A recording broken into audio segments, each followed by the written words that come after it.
നമസ്കാരം. മംഗളം ന്യൂസിലേക്ക് എല്ലാവർക്കും സ്വാഗതം. ഞാൻ ബിനി പ്രേംരാജ്. ചെങ്കടലിൽ ഹൂത്തി വിമതർ ആക്രമണം വർദ്ധിപ്പിച്ചതോടെ താൽക്കാലികമായി കയറ്റുമതി നിർത്തിവെക്കുമെന്ന് ക്രൂഡ് ഓയിൽ വിതരണം ചെയ്യുന്ന ബ്രിട്ടീഷ് കമ്പനിയായ BP.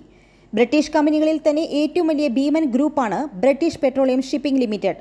ഇസ്രായേലിലേക്ക് പോകുന്നുവെന്ന് തെറ്റിദ്ധരിപ്പിച്ച് യമൻ ആസ്ഥാനമായുള്ള ഹൂത്തി വിമതർ കപ്പലുകൾക്ക് നേരെ ആക്രമണം നടത്തുന്നത് സമുദ്ര വ്യവസായ മേഖലയിൽ തകർച്ചയും സുരക്ഷാ ഭീഷണിയും ഉണ്ടാക്കിയതായി BP പറഞ്ഞു. തങ്ങളുടെ ഉദ്യോഗസ്ഥരുടെയും തങ്ങൾക്ക് വേണ്ടി പ്രവർത്തിക്കുന്നവരുടെയും സുരക്ഷയാണ് കമ്പനിയുടെ മുൻഗണനയെന്ന് BP പ്രസ്താവനയിൽ ചൂണ്ടിക്കാട്ടി. സാഹചര്യങ്ങൾക്ക് വിധേയമായി തങ്ങളെടുക്കുന്ന മുൻകരുതലുകളിൽ മാറ്റം വരുത്തുമെന്നും കമ്പനി അറിയിച്ചു. കഴിഞ്ഞ ദിവസം ചെങ്കടൽ വഴി ചരക്ക് കൊണ്ടുപോവില്ലെന്ന് ലോകത്തിലെ ഏറ്റവും വലിയ ഷിപ്പിംഗ് സ്ഥാപനങ്ങളിലൊന്നായ എവർഗ്രീൻ ലൈൻ പ്രസ്താവന പുറപ്പെടുവിച്ചിരുന്നു. കൂടാതെ ആഗോള ഷിപ്പിംഗ് കമ്പനികളായ ഡെൻമാർക്കിലെ മെഴ്സക്കും ജർമ്മനിയിലെ ഹപാക് ലോയിഡും ഹൂത്തികളുടെ ആക്രമണ ഭീഷണി മൂലം കയറ്റുമതി നിർത്തിവെച്ചിരുന്നു. അതേസമയം മറ്റ് പ്രമുഖ എണ്ണ കമ്പനികളും ഇത്തരത്തിൽ തീരുമാനമെടുക്കുകയാണെങ്കിൽ യൂറോപ്പിലും മെഡിറ്ററേനിയനിലും ക്രൂഡ് ഓയിലിന്റെ വില വർദ്ധിക്കുമെന്ന് വ്യവസായ വിദഗ്ധർ മുന്നറിയിപ്പ് നൽകി. ഷിപ്പിംഗ് കമ്പനികൾ കപ്പലുകളുടെ വ്യാപാരപാത വഴിതിരിച്ചുവിടുകയും ഒന്നിലധികം ദിവസങ്ങൾ വ്യാപാരം നിർത്തിവെക്കുകയും ചെയ്താൽ അത് ലോകരാഷ്ട്രങ്ങൾക്ക് വലിയ നഷ്ടമുണ്ടാക്കുമെന്ന് എണ്ണ വ്യവസായത്തിന്റെ ചരിത്രകാരനും വിശകലന വിദഗ്ധനുമായ ഗ്രിഗറി ബ്രൂ പറഞ്ഞു. അതേസമയം ഇസ്രായേൽ ബന്ധമുള്ള കപ്പലുകൾക്ക് നേരെ ചെങ്കടലിൽ ഹൂത്തികൾ നടത്തുന്ന ആക്രമണങ്ങൾ തടയുവാൻ അന്താരാഷ്ട്ര സഖ്യം രൂപീകരിച്ചു അമേരിക്ക.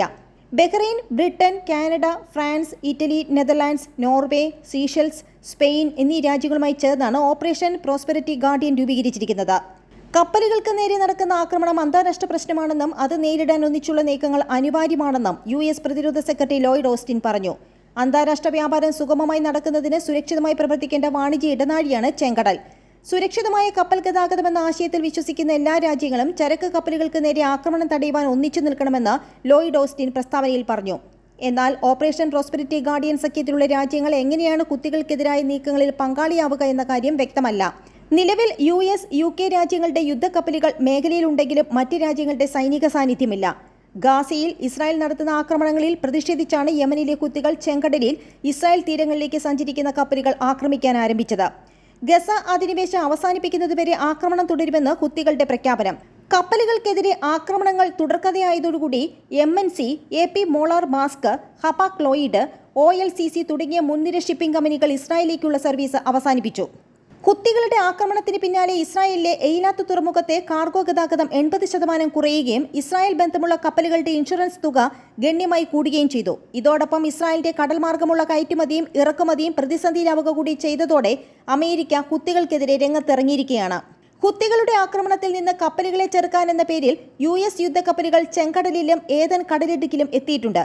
ഇസ്രായേൽ കപ്പലുകൾക്ക് നേരെ ഹൂത്തികൾ തൊടുത്ത 15 മിസൈലുകൾ ശനിയാഴ്ച അമേരിക്കൻ കപ്പലായ USS കാർണി നിർവീര്യമാക്കിയതായി US സെൻട്രൽ കമാൻഡ് അറിയിച്ചു. ബ്രിട്ടീഷ് യുദ്ധക്കപ്പലായ HMS ഡയമണ്ടും മേഖലയിലുണ്ട്. അതേസമയം പ്രധാനമന്ത്രി നരേന്ദ്രമോദിയും ഇസ്രായേൽ പ്രധാനമന്ത്രി ബെഞ്ചമിൻ നെതന്യാഹുവും തമ്മിൽ ടെലിഫോൺ സംഭാഷണം നടത്തി. ഇസ്രായേൽ ഹമാസ് യുദ്ധത്തിലെ സമീപകാല സംഭവ വികാസങ്ങളെക്കുറിച്ച് നെതന്യാഹു ഇന്ത്യൻ പ്രധാനമന്ത്രിയോട് വിശദീകരിച്ചു. സമുദ്രഗതാഗതത്തിന്റെ സുരക്ഷ സംബന്ധിച്ച ആശങ്കകളും ഇരു നേതാക്കളും പങ്കുവച്ചു. ദുരിതബാധിതരായ ജനങ്ങൾക്ക് തുടർന്നും മാനുഷിക സഹായം നൽകേണ്ടതിന്റെ ആവശ്യകത നരേന്ദ്രമോദി ചൂണ്ടിക്കാട്ടി. സംഭാഷണത്തിലൂടെയും നയതന്ത്രത്തിലൂടെയും എല്ലാ ബന്ദികളെയും മോചിപ്പിക്കുന്നതുൾപ്പെടെ കാര്യങ്ങൾ പരിഗണിക്കണമെന്നും മോദി ആവശ്യപ്പെട്ടു. സംഘർഷം സമാധാനപരമായും പരിഹരിക്കുന്നതിന് ഊന്നൽ നൽകണമെന്നും അദ്ദേഹം പറഞ്ഞു. നന്ദി, നമസ്കാരം.